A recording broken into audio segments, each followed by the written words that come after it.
সরকারি বাস ফ্রি, বেসরকারি বাসে হু হু করে কমছে মহিলা যাত্রী। বেসরকারি বাসের যাত্রী কমে গেলে চলবে কি করে? ক্ষতি সামাল দিতে সরকারের হস্তক্ষেপের দাবি তুলেছেন বেসরকারি বাস মালিকরা। এবার কি সিদ্ধান্ত নেবে সরকার? শনিবার রাজ্যের পরিবহন মন্ত্রীর সঙ্গে সৌজন্য সাক্ষাৎ করতে গিয়েছিলেন সর্বভারতীয় বাস সমন্বয় সমিতির প্রতিনিধিরা।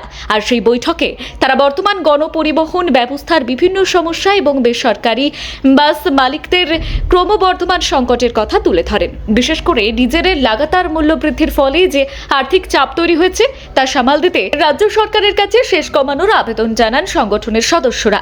বাস মালিকদের দাবি, গত কয়েক বছরে ডিজেলের দাম অনেকটাই বেড়েছে, কিন্তু সেই তুলনায় বাস ভাড়া বৃদ্ধি পায়নি। ফলে প্রতিদিনের খরচ চালানোই এখন কঠিন হয়ে পড়েছে।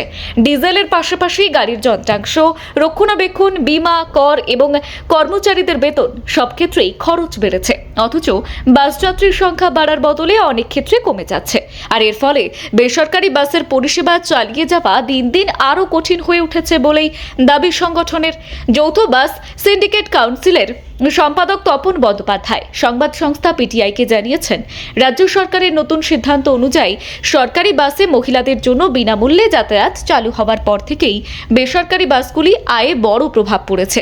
তাদের দাবি, প্রতিটি বেসরকারি বাসের দৈনিক আয় গড়ে 500 থেকে 700 টাকা পর্যন্ত কমে গিয়েছে। তপনবাবুর বক্তব্য, যেখানে সরকারি বাসের সুবিধা রয়েছে সেখানে মহিলা যাত্রীরা স্বাভাবিকভাবেই বিনামূল্যের পরিষেবা ব্যবহার করছেন, আর এতে তাদের খরচ বাঁচছে, যা অবশ্যই স্বাগত।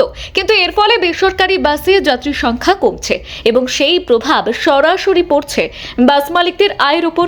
অনেক রুটে এমন পরিস্থিতি তৈরি হয়েছে যেখানে বাস চালানোর খরচ উঠছে না বলেও অভিযোগ উঠছে। তিনি আরও বলেন, পশ্চিমবঙ্গের গণপরিবহন ব্যবস্থার প্রধান ভরসা এখনও বেসরকারি বাস। প্রতিদিন যে বিপুল সংখ্যক মানুষ বাসে যাতায়াত করেন তাদের মধ্যে 85% বেশি বেসরকারি বাসের উপর নির্ভরশীল। তাই এই পরিষেবাকে বাঁচিয়ে রাখা অত্যন্ত জরুরি। বেসরকারি বাস পরিষেবা দুর্বল হয়ে পড়লে সাধারণ যাত্রীদেরই সমস্যায় পড়তে হবে বলে মনে করছেন পরিবহন ক্ষেত্রের সঙ্গে যুক্ত ব্যক্তিরা। উদাহরণ হিসেবে তপন বন্দ্যোপাধ্যায় বলেন, কোনো মা যদি প্রতিদিন নিজের সন্তানকে স্কুলে পৌঁছে দেন এবং পরে বাড়ি ফিরিয়ে আনেন, তাহলে আগে দিনে 4টে টিকিট কাটা হতো, আর সেই অর্থ বেসরকারি বাসের আয়ের অংশ ছিল।